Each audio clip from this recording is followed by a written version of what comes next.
आज हम लोग को पढ़ना है प्रोबेबिलिटी। प्रोबेबिलिटी में जितना भी क्वेश्चन आपका प्रीवियस क्वेश्चन पूछा है बिहार बोर्ड, तो सभी क्वेश्चन को हम लोग देखेंगे।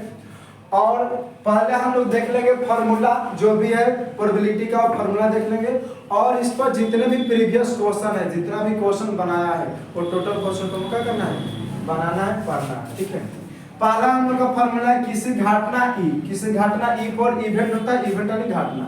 ई के परीक्षा पी बराबर होता है ई के अनुकूल परिणामों की संख्या बटा संभव परिणामों की कुल संख्या। ठीक है, दूसरा आएंगे तो दूसरा फॉर्मूला है कि असंभव घटना की परिकता कितना होता है, तो 0 होता है। बोलेंगे आप लोग साथ में, असंभव घटना की परिकता कितना होता है, 0 होता है। असंभव घटना की परिकता 0। और इस क्वेश्चन को बिहार बोर्ड बहुत बार पूछा है, बहुत बार। तो ये जो क्वेश्चन है 1 नंबर आपको जरूर दे देगा अगर इस फार्मूला को याद करके रखते हैं तो। यानी कि डायरेक्ट यही क्वेश्चन डालता है कि असंभव घटना की परिकता होती है, आंसर क्या होगा, 0। ऑप्शन में दिया रहेगा।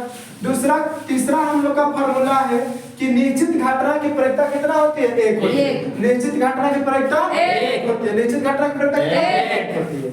उसके बाद चौथा है किसी घटना ई की परिकता जो होती है एक संख्या पी के रूप में क्या लिख सकते हैं, 0 less than equal to P less than equal to 1। इसका मतलब हुआ कि परिकता की जो मान होगी वह 0 और 1 के बीच में होगी। 0 से लेकर 1 के बीच में होगी। दूसरा यहाँ से हम बता दे कि अगर पूछा जाए आपसे कि परिकता की न्यूनतम मान कितना होगी, तो 0। परिकता की न्यूनतम मान 0 और अधिकतम मान 1। अधिकतम मान 1।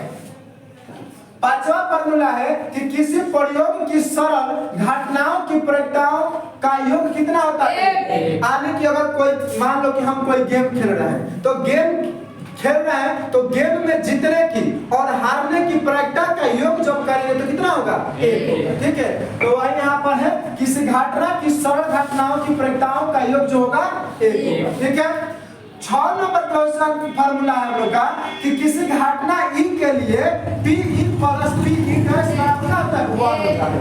पी ई घटना घटने की प्रक्रिया घटना परिकता है और पी ई डैश जो है घटना नहीं घटने की परिकता है। तो घटना घटने की और नहीं घटने की दोनों का योग क्या होता है, 1 होता है। वही चीज यहाँ पर 5 में भी लिखा है। 5 और 6 में दोनों सेम चीज, बस समझने की जरूरत है।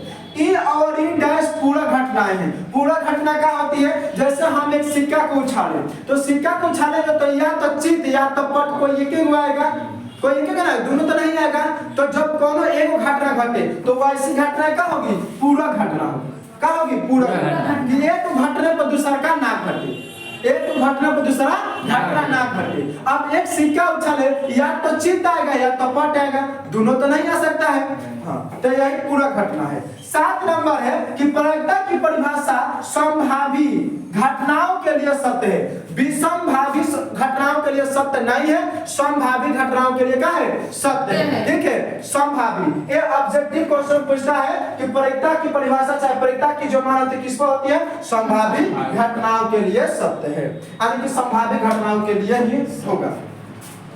8 नंबर है कि परिकता का अधिकतम मान कितना होगा। परिकता का अधिकतम मान कितना होगा, तो परिकता का अधिकतम मान 1। अभी इस फॉर्मूला समझा कि परिकता की न्यूनतम मान 0 और अधिकतम मान 1। परिकता के मान माइनस में नहीं होगा और 1 से ज्यादा नहीं होगा और 0 से कम नहीं होगा। 0 से कम होगा तो माइनस में जाएगा और 1 से ज्यादा होगा तो दशमलव भी हो सकता है, 1.2, 1.5, 1.5 रुपया, 5 रुपया, ये सब चल जाएगा। ठीक है, तो यहाँ पर हम लोग देखना होगा कि यह परिकता के मान जो होगा 0 और 1 के बीच में रहता है, 0 से लेके 1 के बीच में। ठीक है, अब इसके बाद फार्मूला हो गया। अब क्वेश्चन देखना, क्वेश्चन नोट करेंगे। है बिहार बोर्ड पूछा है 2011 में। कब पूछा है, 2011 में। ठीक है, और 2011 में इस क्वेश्चन को पूछा गया है और ये भी उम्मीद है कि आगे भी इस टाइप के क्वेश्चन हर साल पूछता है। तो 2025 के लिए इस टाइप का क्वेश्चन VVI है, आप गांठ बांध लीजिए कि ऐसे क्वेश्चन और इस टाइप का क्वेश्चन आएगा। ठीक है, इस टाइप का क्वेश्चन आएगा एकदम। ठीक है, तो कह रहा है कि निम्नलिखित में से कौन किसी घटना की परिकता नहीं हो सकती है। ऑप्शन है, पहला है 1/3। 1/3। तो हम आप लोग को बताए हैं कि परिकता के जो मान होती है 0 और 1 के बीच होती है, बीच में होती है। 0 और 1 के के बीच में। तो हमको इसमें देखना है कि 0 और 1 के बीच में कौन कौन ऑप्शन है। अगर 0 के बाहर और 1 के बाहर कोई संख्या मिल गया तो वही प्रायिकता के मान नहीं हो सकती है। तो 1/3 जो है, तो 1/3 जो है 0 और 1 के बीच में है कि नहीं है? है। कहा कि 1 रुपया में जब 3 आदमी के जगह बंटवारा करेंगे तो सीधा सा बात है कि वो क्या आएगा, पैसा में आएगा, यानी कि दशमलव में आएगा, यानी कि ये 0 और 1 के बीच में है। ठीक है। दूसरा ऑप्शन है हम लोग का 0.3। तो 0.3 ये सीधा सा क्या है भाई, ये 0 और 1 के बीच में है। तीसरा ऑप्शन है 33%। 33% का मतलब हुआ 33/100 और 100 से जब भाग देंगे तो 0.33। ये भी किस में है, 0 और 1 के बीच में है। अब 4 गो ऑप्शन है और 3 गो 0 और 1 के बीच में है, तो सीधा सा बात है कि डी नंबर ऑप्शन आंसर होगा।